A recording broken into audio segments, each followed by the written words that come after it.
Episode opening സീനിൽ ആ വാർഡനും vice വാർഡനും അവർ രണ്ടുപേരും ഇപ്പോൾ അച്ചറം പൊച്ചറം അവിടെ ഉണ്ടായിരുന്ന പ്രിസണേഴ്സിനെ ഷൂട്ട് ചെയ്യുകയാണ്. ബുള്ളറ്റ്സ് ആണെങ്കിൽ നിരപരാധികളായിട്ടുള്ള പ്രിസണേഴ്സിന്റെ ബോഡിയിലേക്ക് അങ്ങനെ തറച്ചു കയറും. അത് ബോഡിയിലേക്ക് കയറേണ്ട താമസം ഒരു ക്രോസ് അവരുടെ ബോഡിയിൽ ക്രിയേറ്റ് ആയി ആ പ്ലേഗ് അങ്ങനെ മുഴുവൻ സ്പ്രെഡായി അഫക്റ്റഡ് ആവുകയാണ്. അവർക്കാണെങ്കിൽ വേദന കൊണ്ട് അവിടെ നിൽക്കാനായിട്ട് കഴിയില്ല.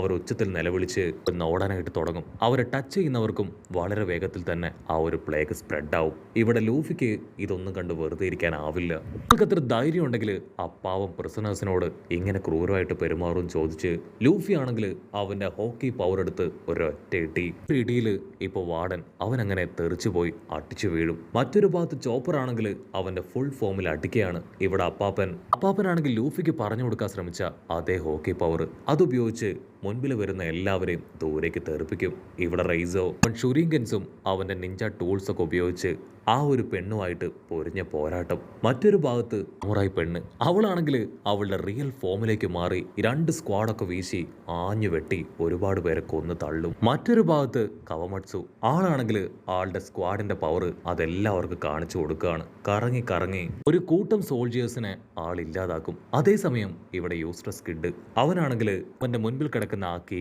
അതെടുത്ത് കില്ലറിനോട് അവന്റെ ഹാൻഡ് കഫ് അഴിക്കാനായിട്ട് പറയാണ്. പക്ഷെ കില്ലർ ആണെങ്കിൽ അത് കേട്ട് ചിരിച്ച് അങ്ങനെ കിടക്കും. യൂസ്ട്രസ് കിഡ് അവൻ ആ കീയിലേക്ക് തന്നെ നോക്കി. റൈസോ അവൻ ആ കീ കൊടുക്കുന്ന സമയത്ത് അവനോട് പറഞ്ഞ കാര്യം ആലോചിക്കുകയാണ്.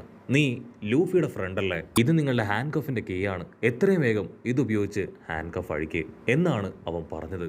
യൂസ്ട്രസ് കിഡ് ആണെങ്കിൽ ആ കാര്യങ്ങൾ തന്നെ വീണ്ടും വീണ്ടും ആലോചിച്ച് ആ കീയിലേക്ക് തന്നെ നോക്കും. അതേസമയം ഇവിടെ ആ വാർഡനും വൈസ് വാർഡനും അവർ വീണ്ടും കണ്ണുകൾ കയ്യിലേന്തി നിർത്താതെ ഷൂട്ട് ചെയ്തുകൊണ്ടേയിരിക്കുകയാണ്. ആ പ്ലേഗ് പടർന്നവരുടെ അടുത്തേക്ക് പോലും ഇപ്പോൾ ആളുകൾ വരില്ല.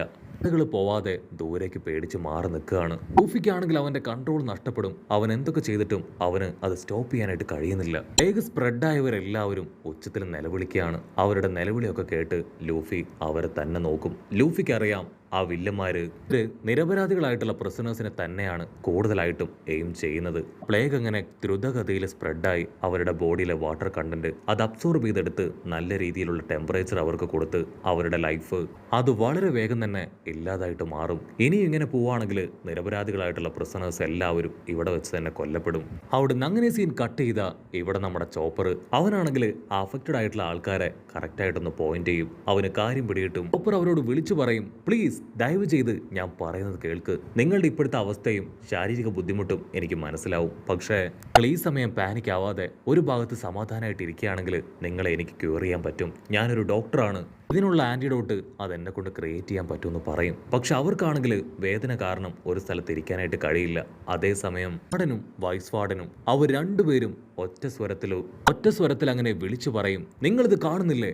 എല്ലാവരും പ്ലേഗ് വന്ന് മരിക്കാനായിട്ട് പോവാണ്. ഇനി ബാക്കിയുള്ള പ്രിസണേഴ്സ് എങ്കിലും ഞങ്ങളോടൊപ്പം നിന്നിട്ടില്ല എങ്കിൽ നിങ്ങളുടെ ഗതി അത് ഇതിലും പരിതാപകരമായിരിക്കും. സോ ഇനിയൊരു വാണിംഗ് ഉണ്ടാവില്ല. എല്ലാവരും ഞങ്ങളോടൊപ്പം നിന്ന് ഈ വില്ലന്മാരെ തോൽപ്പിക്കാൻ ഒറ്റക്കെട്ടായിട്ട് നിൽക്കണമെന്ന് അവരങ്ങനെ അറിയിക്കുകയാണ്. വേറെ വഴിയില്ലാതെ അവിടെ ഉണ്ടായിരുന്ന പ്രിസണേഴ്സ് അവരെല്ലാവരും ഇപ്പൊ നമ്മുടെ ആൾക്കാർക്ക് നേരെ തിരിയും. അവർ ഉച്ചത്തിൽ ലൂഫിയോട് വിളിച്ചു പറയും, ദയവ് ചെയ്ത് ഞങ്ങളോട് ക്ഷമിക്കണം, ഞങ്ങൾക്ക് വേറെ വഴിയില്ല. ലൂഫിയാണെങ്കിൽ ചുറ്റും നോക്കും. ഒരു ഭാഗത്ത് ആ വില്ലൻ സോൾജിയേഴ്സ്, മറ്റൊരു ഭാഗത്ത് ആ വാർഡൻ ആൻഡ് ടീം. അതിന്റെ ഓപ്പോസിറ്റ് പ്രിസണേഴ്സ് ആണെങ്കിൽ ഗതികേട് കൊണ്ടാണ് അവരോട് ഫൈറ്റ് ചെയ്യുന്നത്. അതുകൊണ്ട് തന്നെ അവരെ തിരികെ ഹേർട്ട് ചെയ്യാൻ ലൂഫിക്ക് മനസ്സ് വരില്ല. അഫക്റ്റഡ് ആയിട്ടുള്ള പ്രിസണേഴ്സ് എല്ലാവരും ഇപ്പൊ ലൂഫിയുടെ അടുത്തേക്ക് വന്ന് പറയും, നിങ്ങൾ ആവശ്യമില്ലാതെ ഈ പ്രോബ്ലംസ് ഒന്നും ക്രിയേറ്റ് ചെയ്യാൻ പാടില്ലായിരുന്നു. 20 വർഷങ്ങൾക്ക് മുൻപ് പെട്ടവരെല്ലാവരും തിരികെ വന്നാലും ഞങ്ങളെ രക്ഷപ്പെടുത്താനാവില്ല. കാരണം കൈഡോ അവൻ അത്രയധികം പവർഫുൾ ആണ്. 4 എംപറേഴ്സിൽ ഒരാളാണ്. അവന്റെ അണ്ടറിലുള്ളവരാണ് ഒറോച്ചിയും ഇപ്പൊ കണ്ട ക്വീനും കിങ്ങും എല്ലാവരും. അവർക്ക് പോലും ഭയങ്കര പവറാണ്. ഒരിക്കലും നിങ്ങൾക്കെന്നല്ല ആർക്കും തോൽപ്പിക്കാനായിട്ട് പറ്റില്ല. ഞങ്ങൾ എങ്ങനെയെങ്കിലും ഇവിടെ ജീവിച്ചു പോകുമായിരുന്നു. ഇപ്പൊ നിങ്ങൾ ഇവിടേക്ക് വന്ന് ഞങ്ങളുടെ അവസ്ഥ അത് വളരെ മോശമാക്കി മാറ്റി. ഉടനെ ലൂഫി ആണെങ്കിൽ അവരെ കണ്ട് കൈ അങ്ങനെ വിരിച്ചു പിടിച്ച് അടുത്തേക്ക് ഓടി അടുക്കും. നമ്മുടെ ആൾക്കാരാണെങ്കിൽ ലൂഫിയെ തടയാൻ ശ്രമിക്കും. പക്ഷേ അവൻ അവരെ എല്ലാവരെയും ഹഗ് ചെയ്ത് ഒരു ഭാഗത്തേക്ക് അങ്ങനെ മാറ്റി നിർത്തുകയാണ്. അടുത്ത നിമിഷം ലൂഫിയുടെ ബോഡിയിലേക്ക് ആ പ്ലേഗ് അങ്ങനെ നല്ല വേഗത്തിൽ സ്പ്രെഡ് ആവുകയാണ്. നമ്മുടെ ആൾക്കാരാണെങ്കിൽ ആ ഒരു കാഴ്ച കണ്ട് ഷോക്കാവുകയാണ്. അത്രയും ഇമ്മ്യൂണിറ്റി പവറുള്ള ലൂഫിയുടെ ബോഡിയിൽ വളരെ പെട്ടെന്ന് തന്നെ ആ ഒരു പ്ലേഗ് പടർന്ന് അവന്റെ വായിലൂടെയും മൂക്കിലൂടെയൊക്കെ പതിയെ പതിയെ ബ്ലഡ് വരാനായിട്ട് തുടങ്ങും. ചോപ്പർ ആണെങ്കിൽ അല്പനേരം ആലോചിച്ച് ഇപ്പൊ ലൂഫിയോട് വിളിച്ചു പറയും, ലൂഫി നീ എങ്ങനെയെങ്കിലും അല്പനേരം അവരങ്ങനെ അനങ്ങാതെ പിടിച്ചു നിർത്ത്, അതിനുള്ളിൽ എന്തെങ്കിലും ഒരു സൊല്യൂഷൻ അത് ഞാൻ ഉണ്ടാക്കാമെന്ന് പറഞ്ഞ് ചോപ്പർ ആണെങ്കിൽ കാര്യമായിട്ട് എന്തൊക്കെയോ ചെയ്യാനായിട്ട് ആരംഭിക്കും. ഇവിടെ ലൂഫിയുടെ കഷ്ടപ്പാടും അവന്റെ ലൈഫ് സാക്രിഫൈസ് ചെയ്യുന്നതും കണ്ട് ബാക്കിയുള്ള പ്രസനേഴ്സ് അവർക്കാണെങ്കിൽ ചെറുതായിട്ട് ഇപ്പൊ കുറ്റബോധം തോന്നുകയാണ്. മാത്രമല്ല നമ്മുടെ ആൾക്കാരിലുള്ള വിശ്വാസം അത് കൂടാനായിട്ട് തുടങ്ങും.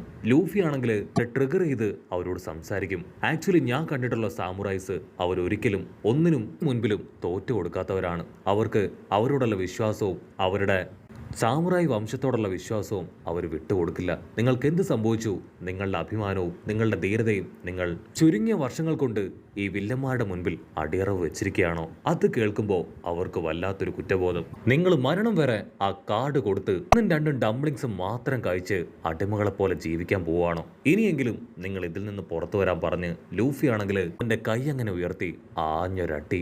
ആ ഒരു അടിയിൽ അവർ തെറിച്ച് വീഴുകയാണ്. അവരുടെ ഉള്ളിലാണെങ്കിൽ ഇപ്പൊ എന്തോ ഒരു ഫയർ അങ്ങനെ കത്തി എരിയാനായിട്ട് തുടങ്ങും. ലൂഫിയുടെ വാക്കുകളിൽ അവർക്ക് എന്തൊക്കെയോ ചില കാര്യങ്ങൾ അങ്ങനെ മനസ്സിലായി വരികയാണ്.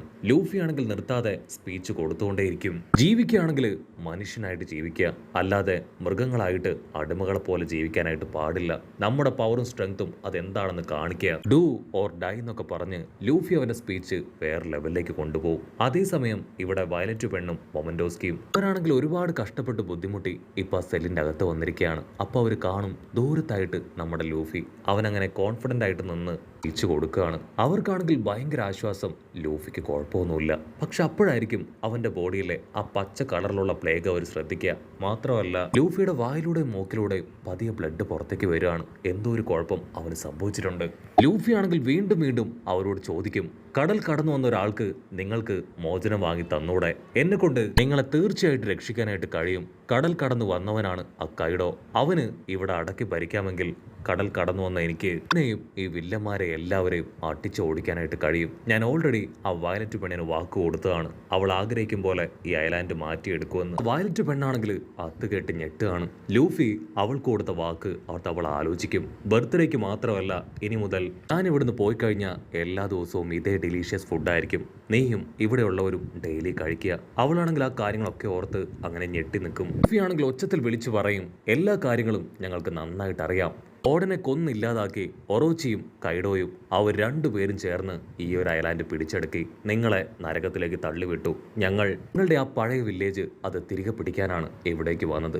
നിങ്ങൾ ഞങ്ങളെ സഹായിച്ചിട്ടില്ലെങ്കിലും കുഴപ്പമില്ല, പക്ഷെ ദയവ് ചെയ്ത് ഓപ്പോസ് ചെയ്യരുത്. തീരുമാനം എടുക്കേണ്ടത് നിങ്ങളാണ്. സ്വാതന്ത്ര്യത്തിനു വേണ്ടി ഞങ്ങളോടൊപ്പം നിൽക്കുമോ, അതോ നിങ്ങൾ തന്നെ നിങ്ങളെ ഒരു അടിമകളാക്കി മാറ്റാനായിട്ട് ആ കൈഡോയുടെ കൂടെ നിൽക്കുമോ? ആ ചോദ്യം കേട്ട് അവരെല്ലാവരും പതറി കരയാനായിട്ട് തുടങ്ങും. ലൂഫിയാണെങ്കിൽ സ്പീച്ച് കൊടുക്കുന്ന ആ ഗ്യാപ്പില് ഇവിടെ ആ വാർഡൻ അവന്റെ ആനയുടെ കയ്യിൽ 200 പേരെ തകർക്കാൻ കാപ്പബിൾ ആയിട്ടുള്ള ഒരു ബോംബ് കൊടുക്കുകയാണ്.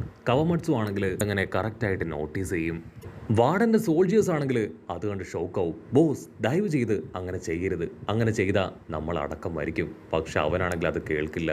അടുത്ത നിമിഷം ആണെങ്കിൽ ചാടി വന്ന് ആ ആനയുടെ തുമ്പിക്കൈ അതങ്ങനെ ചുരുട്ടി അങ്ങനെ വെക്കും.